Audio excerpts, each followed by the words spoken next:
তোমাদের স্বাধীনতা দেব। নেতাজির এই আহ্বানে যেমন কেঁপে স্বাধীনতা দিবসের শুভেচ্ছা। আজ এই স্বাধীনতা মহোৎসব কেবল একটি উৎসব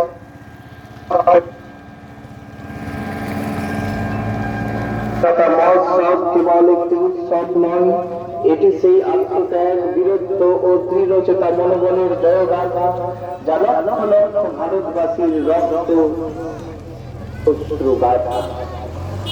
1757 সালের পলাশীর যুদ্ধের পর ইন্ডিয়া কমাতে নেতৃত্ব দিয়েছেন মহাত্মা গান্ধী।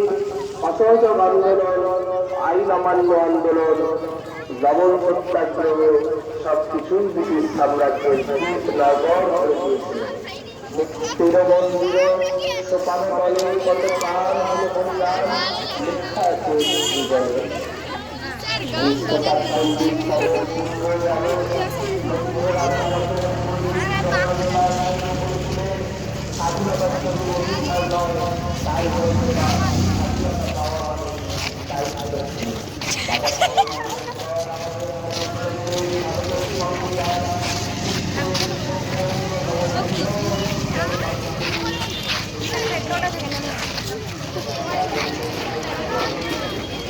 পক্ষ থেকে যে প্রভাত ফেরির আয়োজন করা হয়েছে, সেই প্রভাত ফেরিকে সাফল্যমণ্ডিত করে এই বিখ্যাত যে দুর্নীতিকে আমরা বিদায় জানাবো, নারীদের সম্মান ও অধিকার নিশ্চিত করব, দেশকে রক্ষা করব।